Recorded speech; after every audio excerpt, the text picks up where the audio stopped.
Kay Hansen versus Jasudavicius.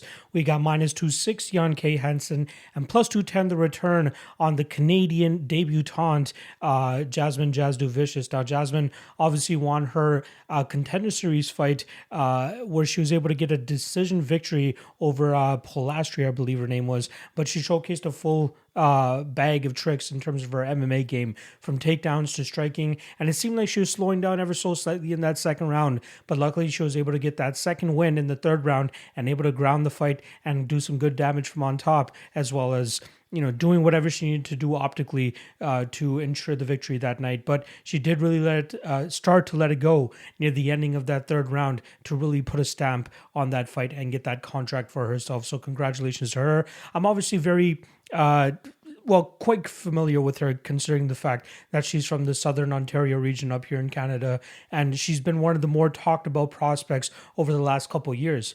If you guys have been following me for a while, you guys know I used to do a show called Combatisseurs, where I used to have people come in and talk about, just MMA and just shoot the shit. We would, have a couple drinks or whatever and just shoot the shit. And one of my guests, Jason Hagholm, used to call Jasmine's fights for BTC Fight Promotion. And when I asked him who is one prospect that I should be looking out for coming out of BTC, Jasmine was the first name that he threw out there. And, she's finally made it to the UFC.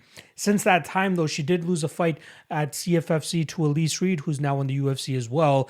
And obviously, it doesn't look the greatest on her record. But if you guys go back and watch that fight, I clearly had rounds 1 and 3 in her favor. No idea how she lost that fight. Not sure what the judges were watching there, but is what it is. It comes with the game. Luckily, she still finds her way to the UFC, and I think that they gave her a great matchup here in Kay Hansen to try to get her victory in her debut fight. Now, I don't know what the public love is always with Kay Hansen, right? She closed -190 against Jinyu Fry in a fight that obviously played out kind of closer than that line expected. The Corey McKenna fight, she came in as a pretty decent favorite in that fight as well. She ended up losing that fight, although I do believe she deserved that fight. But here again, once again, she's coming in as a -260 favorite. Now, when she gets her best work done, it's with the takedowns. It's with being able to get her jiu-jitsu going. Her striking game is still developing, but I got to give Jasmine the edge in the striking. Now, in the grappling realm, like I said, Hansen does have some damn good jiu-jitsu, but I do see Jasmine improving her grappling game.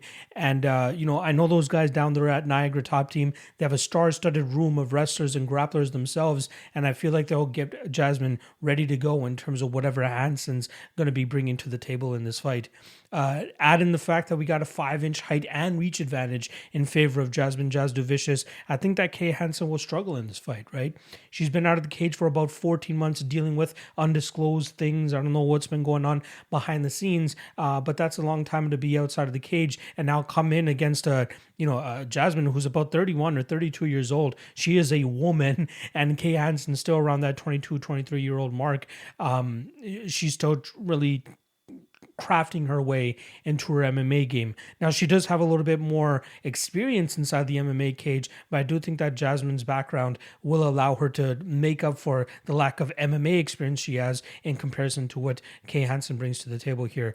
Regardless, I see this fight, if it plays out on the feet for 15 minutes, I got to favor Jasmine here, especially with her reach advantage and her striking advantage. And if this gets into the grappling position, I think it's going to be a little bit more 50-50, right? I do think that Jasmine is underrated, which is why she's at the line that she's currently at. And I think she's going to spring the upset here. Again, I'm leaving my Canadian bias aside here. I think that she's being undervalued in this spot.